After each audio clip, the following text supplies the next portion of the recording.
Hey guys, this is Parchin Yadav. You are watching Science with Parchin. और आज की video में I am back with separation techniques, जिसमें कि हम सिर्फ होमोजीनियस मिक्सचर्स की सेपरेशन टेक्निक्स की बात करने वाले हैं। सो अगर आपने इसका पार्ट 1 नहीं देखा है then you must go and watch that part and come back to this part. First, in this video we are discussing the quiz of heterogeneous mixtures, separation techniques, and then we will go to study what are the separation techniques of homogeneous mixtures.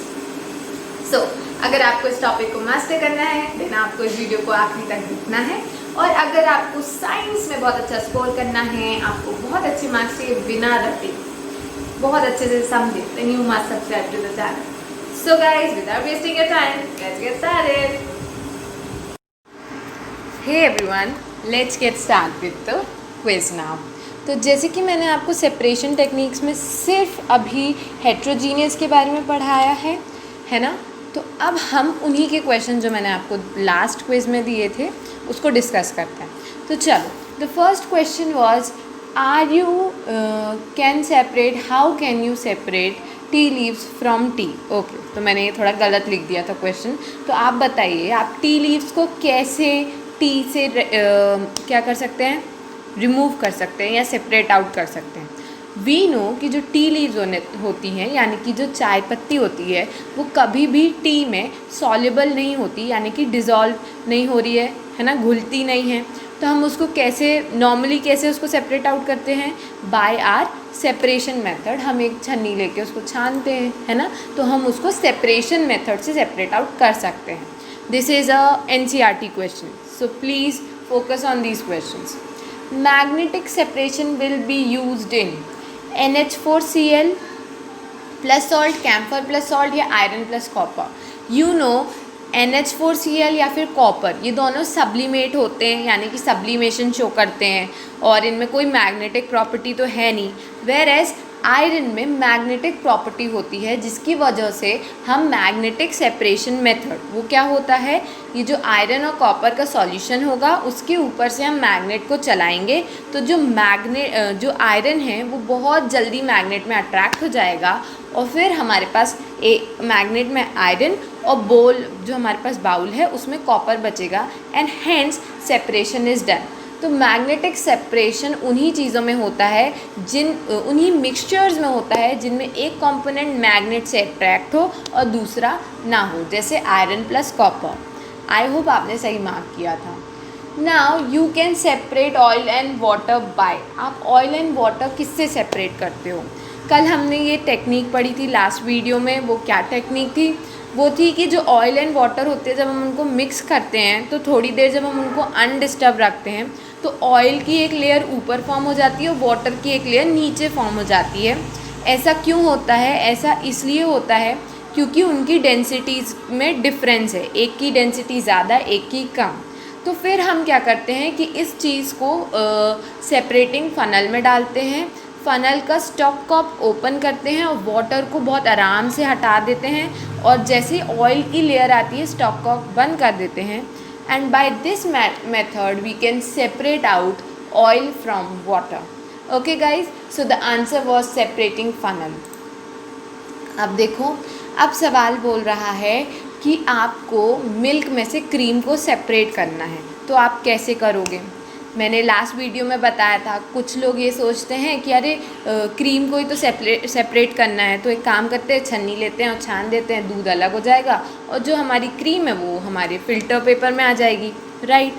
But कुछ particles, जो solid के particles होते हैं, वो liquid में ऐसे होते हैं कि वो फ़िल्टर पेपर को भी पास कर जाते हैं, जिसकी वजह से हम कभी भी फिल्ट्रेशन के थ्रू क्रीम और मिल्क को सेपरेट नहीं कर सकते।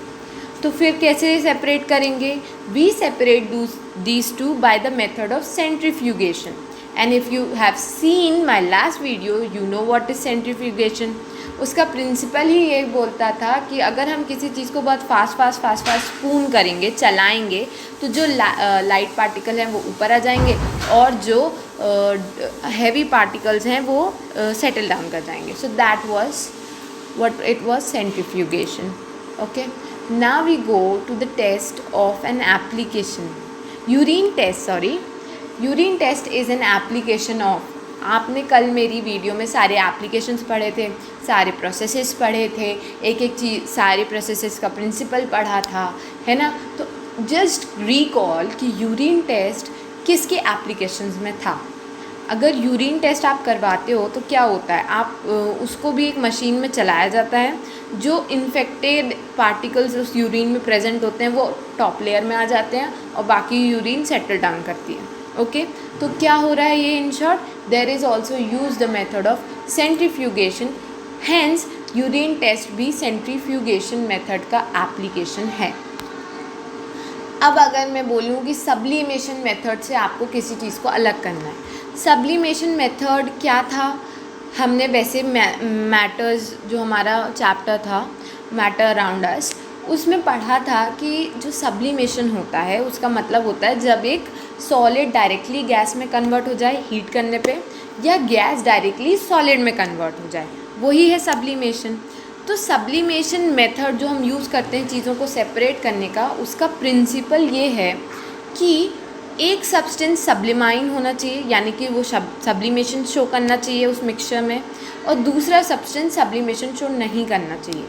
अगर एक सब्सटेंस सब्लिमेशन शो करता है तो हम फिर उस प्रोसेस को बाय सब्लिमेशन प्रोसेस, जिसका मैंने डायग्राम, एप्लीकेशन, प्रोसेस सब कुछ लास्ट वीडियो में समझाया है, अगर आपने नहीं अटेंड किया है then go quickly and watch it out. फिर हम उसको उस मेथड को यूज़ करके सेपरेट आउट करते हैं। तो यहाँ देखो, ऑयल तो सब्लिमेशन शो नहीं करता या वाटर नहीं करता, आयरन भी नहीं करता, आयरन तो मैग्नेटिक प्रॉपर्टी शो करता है, कॉपर भी सब्लिमेशन प्रॉपर्टी नहीं शो करता, लेकिन कैम्फर सब्लिमेशन प्रॉपर्टी शो करता है और सॉल्ट नहीं शो करता।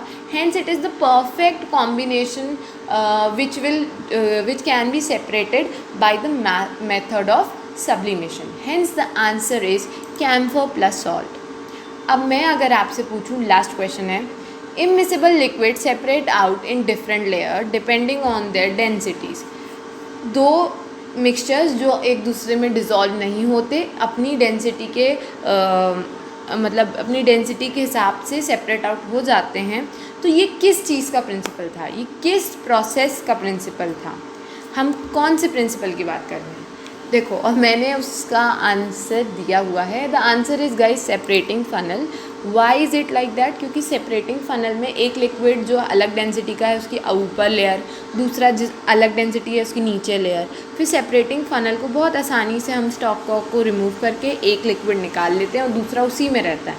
इस मेथड से सेपरेशन आउट हो जाता है, सेपरेट आउट हो जाता है।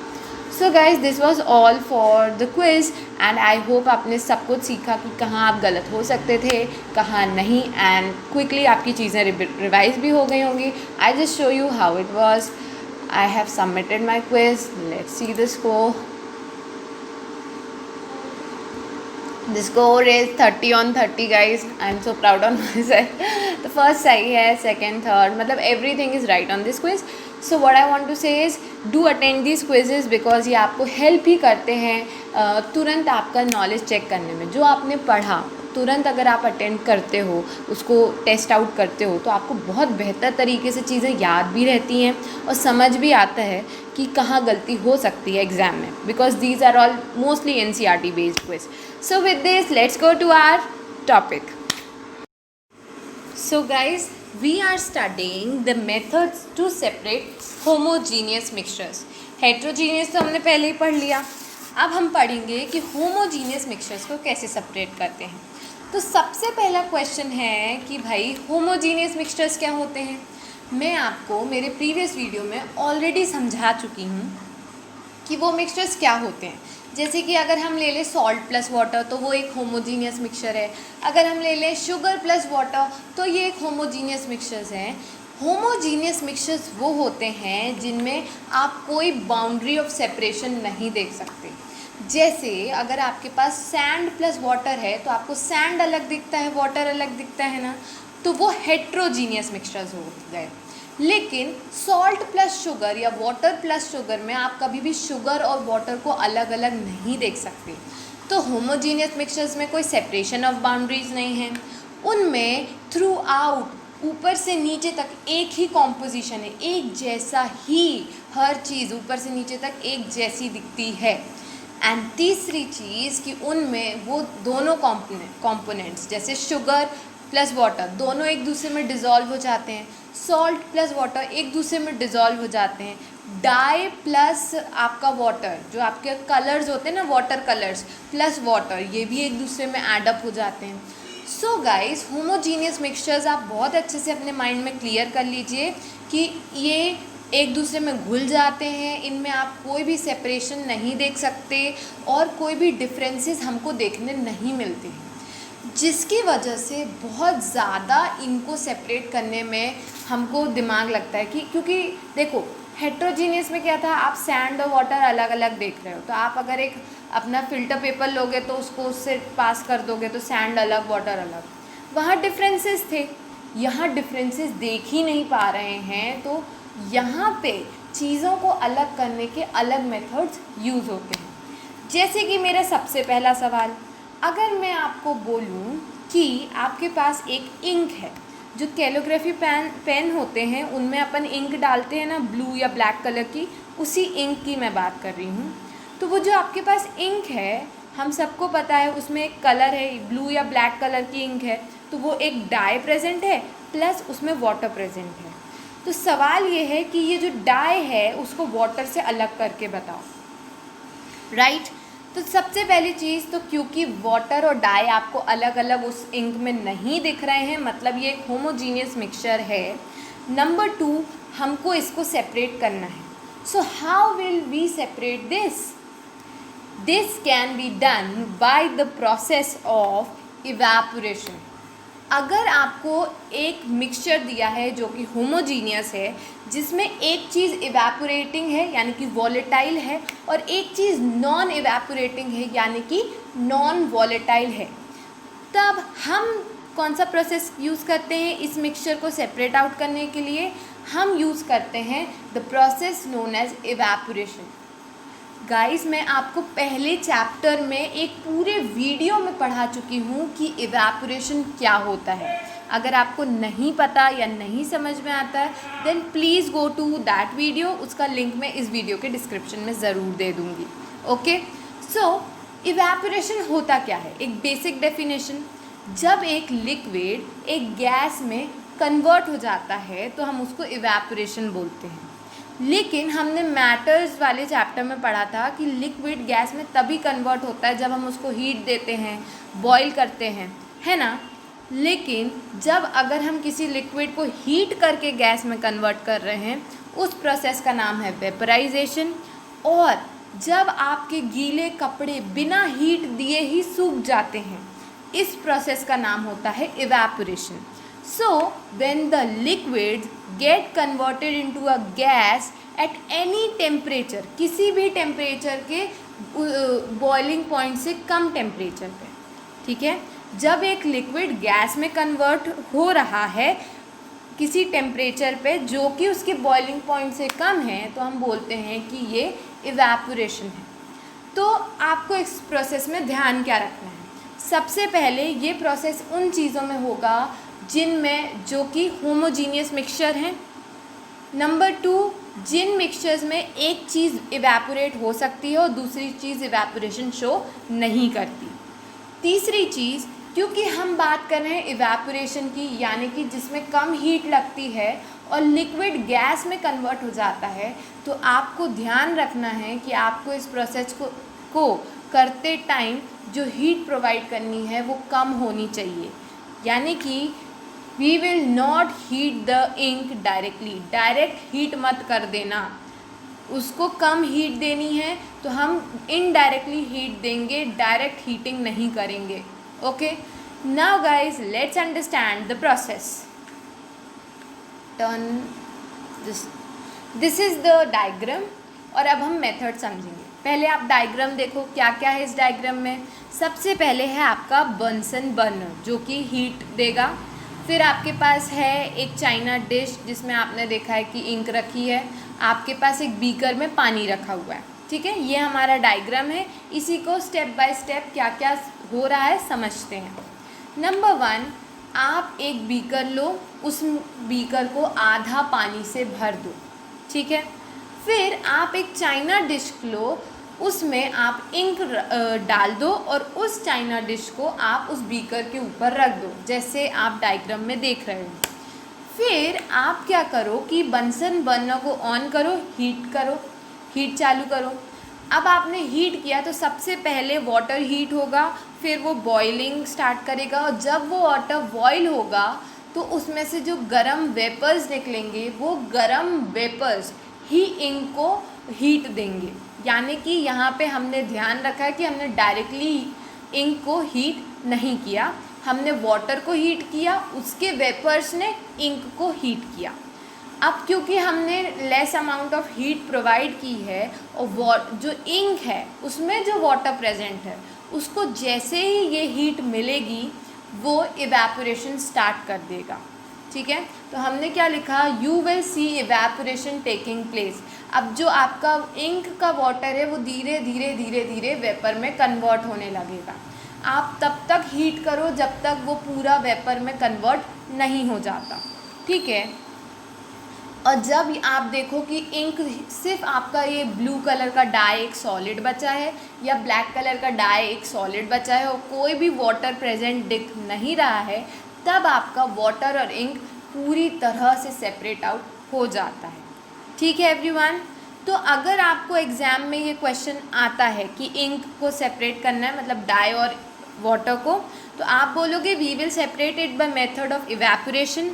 आपको 100% ये लाइन जो आपकी स्क्रीन पे आपको अभी दिख रही है ये आपको लिखना है। क्या लिखना है, we can separate by the process of evaporation, we can separate the volatile components from its non volatile solute. Volatile, non volatile, solute, components, ऐसे वर्ड्स जब आपकी आंसर शीट में होते हैं तो आपको मार्क्स ज़्यादा मिलते हैं। स्टैंडर्ड डेफिनेशन जब आप लिखते हैं तो आपको मार्क्स ज़्यादा मिलते हैं, और जब आप अपने मन से जो इजी वर्ड्स लिखते हो ना कि when we separate something which can do evaporation from something which can not do evaporation, ये जो आपकी छोटी छोटी बचकानी डेफिनेशंस होती हैं, भले ही उनका एक मतलब है लेकिन वो स्टैंडर्ड कंसीडर नहीं होती, उनमें मार्क्स कटते हैं। लेकिन ये जो हाई प्रोफाइल आप वर्ड्स यूज़ करते हो अपनी डेफिनेशन में, volatile, non volatile, solute, component, ये आपको अच्छे मार्क्स देते हैं। और हाँ, ये मत करना कि बहुत अच्छे अच्छे वर्ड्स यूज़ कर लिए लेकिन उस डेफिनेशन का कुछ मतलब ही नहीं है। डेफिनेशन का मतलब होना चाहिए, उसमें स्टैंडर्ड टर्म्स यूज़ होने चाहिए, आपको अच्छे मार्क्स मिलेंगे।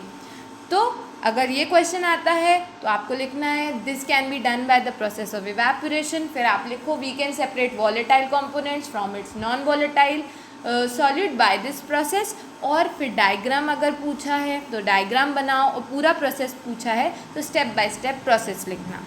ज़्यादा मार्क्स में है तो पूरे ये चीज़ें करेंगे, कम मार्क्स में है तो इवेपोरेशन और ये डेफिनेशन, इतना लिखना, मार्क्स मिल जाएंगे।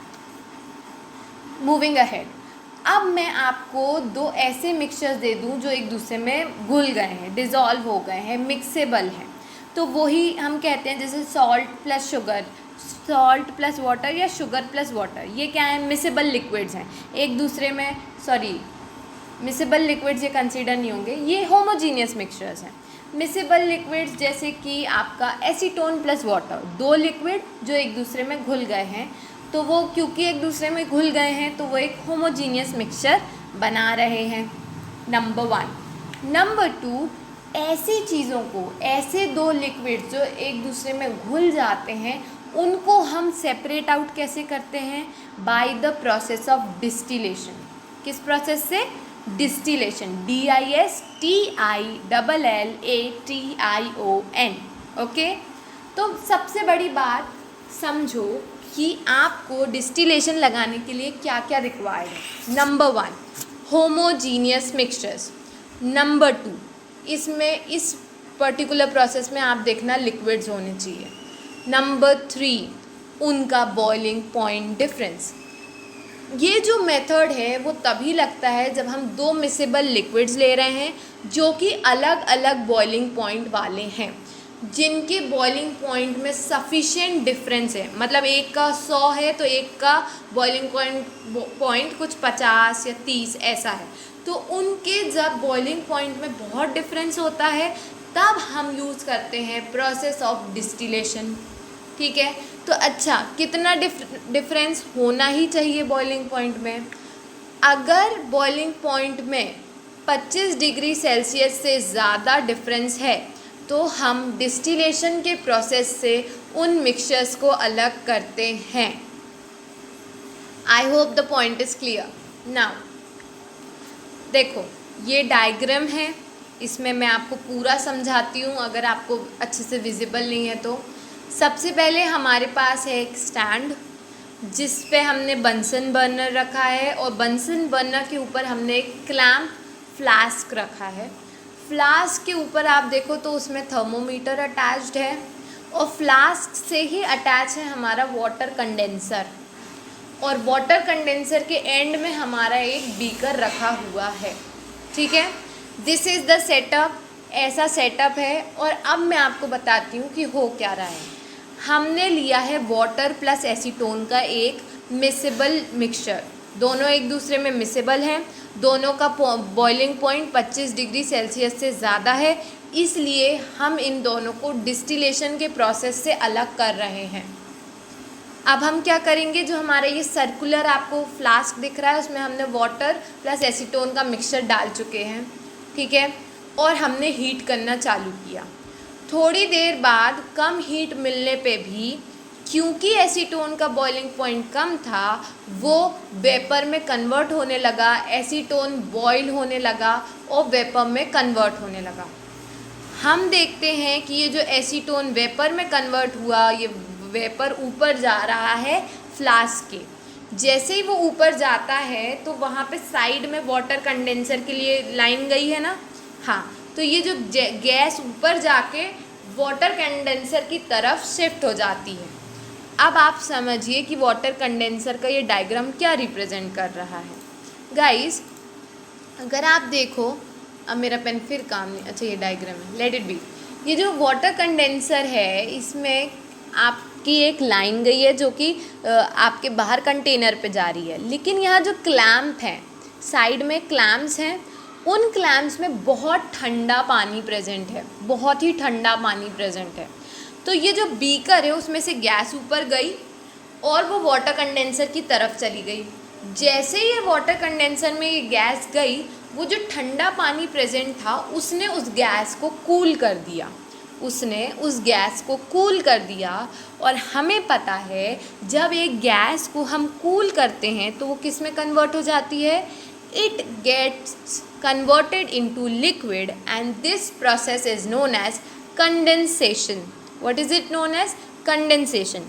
एक गैस को लिक्विड में कन्वर्ट करने के लिए हम उसको कूल करते हैं। तो बस जो हमारा एसीटोन था सबसे पहले गैस में कन्वर्ट हुआ, गैस जो कन्वर्ट हुई वो वाटर कंडेंसर में गई, ठंडी हो गई, लिक्विड में कन्वर्ट हो गई, और फिर जो लिक्विड एसीटोन था उसको हमने एक बीकर में कलेक्ट कर लिया। तो स्टेप नंबर 1 हमने हीट किया, एसीटोन वेपराइज हुआ, वेपराइज मतलब हीट करने पे वेपर बन गया। नंबर 2 जो गैस थी वो वाटर कंडेंसर में गई, जैसे ही वाटर कंडेंसर में गई एसीटोन ने कंडेंसेशन किया, लिक्विड में कन्वर्ट हो गया। लिक्विड में कन्वर्ट होने के बाद हमने उसको एक बीकर में कलेक्ट कर लिया। अब हमारा जो पानी है वो सर्कुलर बीकर में है और जो एसीटोन है वो ये वाले बीकर में, सेकंड वाले बीकर में प्रेजेंट है। इसी प्रोसेस से हमने वाटर और एसीटोन को सेपरेट आउट कर लिया। ठीक है, तो सबसे इम्पॉर्टेंट चीज़ अगर आप एक आंसर लिख रहे हैं डिस्टिलेशन पे है तो क्या क्या पॉइंट्स कवर करने बहुत ज़रूरी है। नंबर 1 डिस्टिलेशन, नंबर 2 कैसे होता है, कब होता है, ये मिसेबल लिक्विड्स में होता है, होमोजीनियस मिक्सचर्स में होता है। ठीक है, और तभी होता है जब दो लिक्विड्स के बॉइलिंग पॉइंट में डिफरेंस हो, सफिशेंट डिफरेंस, कितना, 25 डिग्री सेल्सियस से ज़्यादा। आप 3 पेज का भी एक आंसर लिख सकते हो, लेकिन मार्क्स आपको तभी मिलेंगे जब आपने उसमें इम्पॉर्टेंट पॉइंट्स और जो रिक्वायर्ड चीज़ें एनसीईआरटी में मेंशन है वो लिखी हो। कुछ भी पेज भरने पे, आंसर लिखने पे आपको मार्क्स नहीं मिलते, सही to the point and required points लिखने पे ही मार्क्स मिलते हैं। So guys write what makes sense and do not write lengthy papers. Okay, now next देखो आपने क्या समझा, डिस्टिलेशन। अब मैं आपको एक चीज़ बताती हूँ, फ्रैक्शनल डिस्टिलेशन। हर चीज़ सेम है, कुछ नहीं बदला। ये भी होमोजीनियस मिक्सचर्स के लिए होगा, इसमें भी कंपाउंड जो है वो एक दूसरे से मिक्सड अप हैं, ठीक है। इसमें जो है हमारा बॉइलिंग पॉइंट में एक ही पॉइंट अलग है, वहाँ डिस्टिलेशन तब यूज़ होगा जब 25 डिग्री सेल्सियस से ज़्यादा बॉइलिंग पॉइंट में डिफरेंस हो। और फ्रैक्शनल डिस्टिलेशन तब यूज़ होगा जब 25 डिग्री सेल्सियस से कम, 25 डिग्री सेल्सियस से कम बॉइलिंग पॉइंट में डिफरेंस हो। समझ में आया कब कौन सी यूज़ होगी चीज़ें? अगर एग्ज़ाम में लिख के आया this is the mixture, the boiling point difference is more than 25 degree Celsius, वहाँ आंसर हो जाएगा डिस्टिलेशन प्रोसेस। अगर सवाल में लिख के आया कि ये मिक्सचर है, इसका जो बॉइलिंग पॉइंट में डिफरेंस है वो 25 डिग्री सेल्सियस से कम है, लेस देन 25 डिग्री सेल्सियस, तो आंसर हो जाएगा फ्रैक्शनल डिस्टिलेशन, ठीक है। तो कब दोनों चीज़ों को यूज़ करना है, आई होप आपको समझ आ गया है। अब फ्रैक्शनल डिस्टिलेशन से हम क्या क्या चीज़ें अलग कर सकते हैं, सेपरेट आउट कर सकते हैं। Number 1, the component presents in air. जो एयर में कंपोनेंट प्रेजेंट हैं, हम उनको फ्रैक्शनल डिस्टिलेशन के प्रोसेस से अलग कर सकते हैं, ठीक है। तो ये हम फ्रैक्शनल डिस्टिलेशन से करेंगे, एयर के कंपोनेंट्स को अलग कर सकते हैं, और जो हमारा पेट्रोलियम हम जो अर्थ से निकालते हैं उसके कंपोनेंट्स को भी हम फ्रैक्शनल डिस्टिलेशन से अलग करके पेट्रोल, कोल, टार, मतलब जितनी भी चीज़ें उसमें प्रेजेंट होती हैं उनको सेपरेट आउट कर सकते हैं। ओके गाइस, आई होप आपको समझ में आ रहा है। अब जो हमने डिस्टिलेशन में देखा था कि एक सर्कुलर बीकर है, उससे कंडेंसर अटैच है, फिर एक बीकर रखा है, सब कुछ सेम है, कुछ नहीं बदला है तो सिर्फ एक अपैरेटस, वो है ये। क्या है वो? ये वाला। अब देखो मेरा पेन नहीं चलेगा, ये जो आपको दिख रहा है ना, देखो मैं चलाने की कोशिश करती हूँ, रहने दो। ये जो आपको सर्कुलर फ्लास्क दिख रहा है वो था, ये जो ऊपर ये आपको कॉर्क दिख रहा है और फ्रैक्शनल कॉलम बोलते हैं। ये जो डिस्टिलेशन फ्लास्क है, ये जो नीचे दिख रहा है जहाँ मेरा ये पेन दिख रहा है आपको, ठीक है, उसके ऊपर ये जो आपका थर्मोमीटर जिस पे लगा हुआ है, कॉर्क लिखा है, इसको हम बोलते हैं फ्रैक्शनल कॉलम, ठीक है। आप मेरा पेन देखो, ये फ्रैक्शनल कॉलम, ये चीज़ अलग है इसके पूरे डायग्राम में। उस फ्रैक्शनल कॉलम से वाटर कंडेंसर अटैच है और उससे एक बीकर, तो सब कुछ सेम है गाइस, बस क्या बदल गया, ये फ्रैक्शनल कॉलम हमने इसमें अटैच कर दिया है और कुछ भी नहीं बदला, ठीक है। अब हम देखते हैं कि एयर को हम सेपरेट आउट कैसे करते हैं। सबसे पहले हम इस प्रोसेस से एयर को इसलिए सेपरेट कर रहे हैं क्योंकि वो एक होमोजीनियस मिक्सचर है, हम इसको फ्रैक्शनल डिस्टिलेशन से अलग कर रहे हैं, ठीक है। क्या प्रोसेस होता है, देखो यहाँ मैंने लिखा है कि हमको चाहिए पूरी एयर में से ऑक्सीजन अलग चाहिए हमको, और बाकी सारी चीज़ें हमको सेपरेट आउट कर देनी है। तो हमको एट दी एंड क्या चाहिए, ऑक्सीजन चाहिए, ठीक है। तो हम क्या करेंगे, हमको अलग सारी गैसेस को अलग कर देना है। उसके लिए हम पहले गैस का प्रेशर बढ़ाएंगे, ठीक है, उसका प्रेशर बढ़ाएंगे और फिर हम उस गैस को ठंडा कर देंगे, जिसकी वजह से वो लिक्विड में कन्वर्ट हो जाएगी, लिक्विड एयर में कन्वर्ट हो जाएगी, ठीक है। फिर वो गैस फ्रैक्शनल डिस्टिलेशन कॉलम में जाएगी और अलग अलग हाइट पे, क्योंकि सारी गैसेस का भले ही कम डिफरेंस है बॉइलिंग पॉइंट में, लेकिन अलग अलग बॉइलिंग पॉइंट होने की वजह से वो क्या होगा कि वो अलग अलग हाइट पे सेपरेट आउट हो जाएंगे, और अलग अलग हाइट पे सेपरेट आउट होने की वजह से हम सबसे नीचे हमारा ऑक्सीजन लिक्विड प्रेजेंट होगा, उसको हम हटा लेंगे। देखो अभी समझ नहीं आया है, इस डायग्राम से समझो। आपने एयर डाली, उसमें पहले आपने उसको प्रेशर प्रोवाइड किया, वो एयर को फिर आपने वाटर कंडेंसर में डाल दिया, उसको ठंडा किया पानी से, आपने उसको कूल डाउन किया, हॉट एयर को कूल किया, तो वो किस में कन्वर्ट हो गई, वो लिक्विड यानी कि लिक्विड एयर में कन्वर्ट हो गई। कूल्ड कंप्रेस्ड एयर एक सेपरेटर में जाती है, जिसमें जो कार्बन डाइऑक्साइड है वो पहले ही सेपरेट आउट हो जाता है, क्योंकि वो ड्राई आइस बना लेता है। आपकी पूरी एयर जब वाटर में गई, ठंडी हुई, तो कुछ पार्ट उसका ड्राई आइस फॉर्म कर लिया, जो कि कार्बन डाइऑक्साइड के प्रेजेंस से हुआ, वो पहले ही सेपरेट आउट हो गया।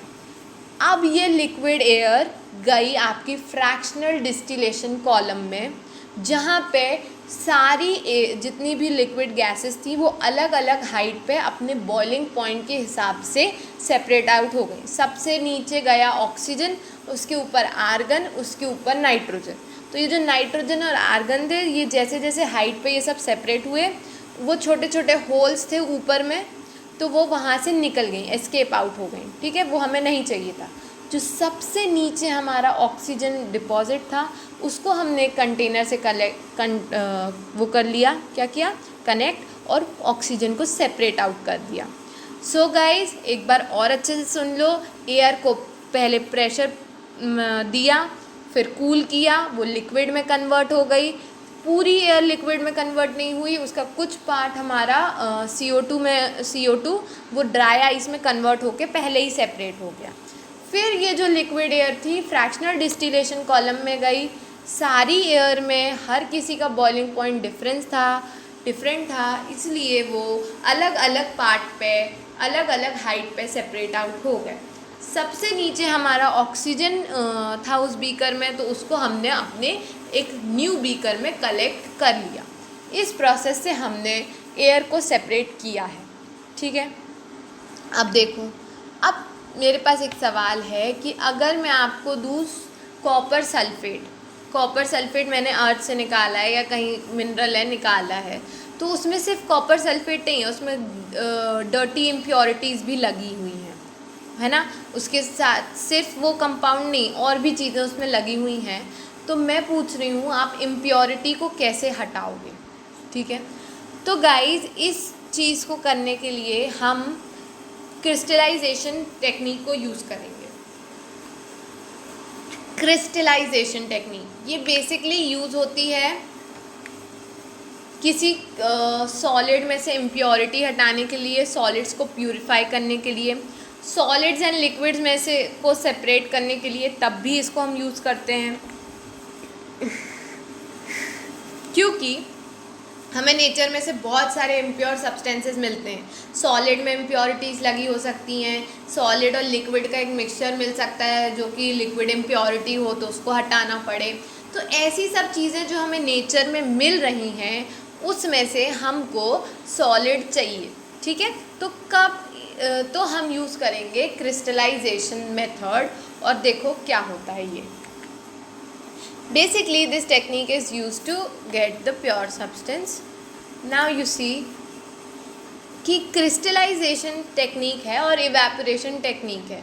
वहाँ पे भी सेम चीज़ था, एक सॉलिड था और लिक्विड दोनों थे। इंक देखो, डाई और वाटर, सॉलिड लिक्विड मिक्सचर है, आपको वाटर हटाना है, डाई मिल जाएगा। यहाँ पे भी आपके पास कॉपर सल्फेट है और मान लो कुछ लिक्विड के प्रेजेंस में हो, तो ऐसी सारी चीज़ें सेम चीज़ है, लेकिन दो अलग अलग मेथड हैं। तो आपके एक जगह आप इवेपोरेशन यूज़ करो, एक जगह क्रिस्टलाइजेशन, दोनों यूज़ कर सकते हो आप। यहाँ पे भी आप वेपराइजेशन यूज़ कर सकते हो, लेकिन यहाँ पे क्रिस्टलाइजेशन ने हमको ये बताया है रिसर्च ने कि यार इवेपोरेशन से ज़्यादा अच्छा है क्रिस्टलाइजेशन। क्यों? क्योंकि number 1, some solids decompose, some like sugar may get charged on heating to dryness। कुछ चीज़ें डिकम्पोज कर जाती हैं सॉलिड की, अगर आप उनको इवेपोरेशन दोगे, हीट प्रोवाइड करोगे, तो ज़रूरी नहीं कि सिर्फ वाटर ही इवेपोरेट हो। क्या पता सॉलिड डिकम्पोज कर जाए थोड़ी सी हीट मिलने पे ही, पूरी तरह से नाइसली एक पूरा डाई और एक पूरा वाटर कम्प्लीटली अच्छे से सेपरेट आउट ना मिले, क्योंकि आपने कुछ अमाउंट ऑफ हीट दी है, राइट।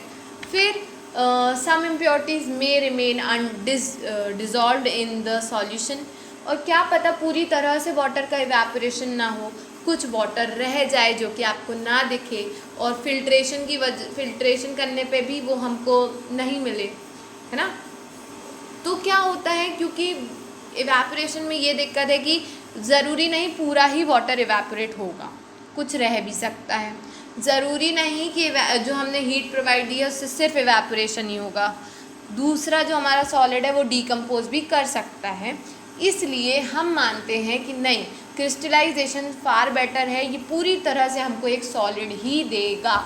ठीक है, next, purification of salt that we get from sea water. इसमें हम बहुत सारी चीज़ें कर सकते हैं। ये जो हमारा ये मेथड है ना क्रिस्टलाइजेशन का, इसमें हम जो सॉल्ट है उसको निकाल सकते हैं सी वाटर में से, क्रिस्टल्स निकाल सकते हैं इम्प्योर सैंपल में से। समझते हैं कि ये प्रोसेस क्या है। तो इसके लिए आपको क्या करना है, सबसे पहले आपको जो इम्प्योर आपको कॉपर सल्फेट मिला उसको आप एक चाइना डिश में रखो, उसमें थोड़ा सा पानी डाल दो और उन दोनों को मिक्स कर दो, पानी को और आपके कॉपर सल्फेट को। फिर आप एक फ़िल्टर पेपर लो और उस सॉल्यूशन को फ़िल्टर पेपर में से पास करो, उसमें से हर चीज़ जो चीज़ें इम्प्योरिटी वाली छोटी छोटी होंगी वो निकल जाएंगी, और जो बड़ी बड़ी होंगी या जो वाटर होगा कुछ अमाउंट का वो उसमें प्रेजेंट रहेगा, वो रह जाएगा। अब आपको क्या करना है कि उस सॉल्यूशन का थोड़ा, वो जो चीज़ आपके पास बची है फ़िल्टर करने के बाद, उसको आपको थोड़ा सा ऐसे हीट में या सन में रख देना है, जिसकी वजह से उसमें जो भी वाटर प्रेजेंट होगा वो इवेपोरेट होके रिमूव हो जाएगा। अब जब इवेपोरेशन हो गया उसके बाद आप उसी चीज़ को, जो चीज़ इवेपोरेशन के बाद आपके पास जो सब्सटेंस बचता है, cover the solution with the filter paper, filter paper से उसको कवर करो और अनडिस्टर्ब करके, कुछ भी उसको छेड़खानी नहीं करना है और एक कमरे में रख देना है। तो धीरे धीरे वो पूरे दिन के लिए रखा रहेगा, तो स्लोली वो कूल डाउन होगा for a day. Okay, now you will obtain, एक दिन के बाद आप दूसरे दिन उसको जाके देखना, खोलना, आपको छोटे छोटे छोटे क्रिस्टल्स कॉपर सल्फेट के उसी चाइना डिश में मिलेंगे। तो इसी प्रोसेस को हमने नाम दिया है क्रिस्टलाइजेशन। ये बहुत सिंपल प्रोसेस था, अगर आप इन स्टेप को एक बार ध्यान से और रीड कर लोगे तो आसानी से एग्ज़ाम में लिख सकते हो। Now guys, I have searched your NCERT, जिसमें ये जो सेपरेशन के प्रोसेस होते हैं उनमें से कुछ ही क्वेश्चंस आते हैं, लेकिन हाँ आते ज़रूर हैं। तो सबसे पहला क्वेश्चन जो मैंने देखा था वो आपका एग्जाम्पलर है, जो कि कह रहा था कि अगर आपको कैरोसिन और पेट्रोल का मिक्सचर है उसको सेपरेट आउट करना है, उन दोनों का बॉइलिंग पॉइंट जो है वो 25 डिग्री सेल्सियस से ज़्यादा है। सो वी हैव स्टडीड कि अगर बॉइलिंग पॉइंट 25 डिग्री सेल्सियस से ज़्यादा होता है दो लिक्विड मिसिबल मिक्सचर्स का, तो हम कौन सा प्रोसेस यूज़ करते हैं to separate them out? We use the process of distillation. तो इसका आंसर मैंने सिर्फ डिस्टिलेशन एक वर्ड लिखा है, बट आप अगर इसका पूरा आंसर फ्रेम करोगे डिस्टिलेशन कैसे वो होता है एंड एवरीथिंग, तो आपको पूरे मार्क्स मिल जाएंगे। मेरा पॉइंट ऑफ व्यू यहाँ था आपको बताना कि इसका आंसर क्या होगा। ये आपके एनसीईआरटी का क्वेश्चन है। नाउ एक और क्वेश्चन है कि what type of mixtures are separated by the technique of crystallisation.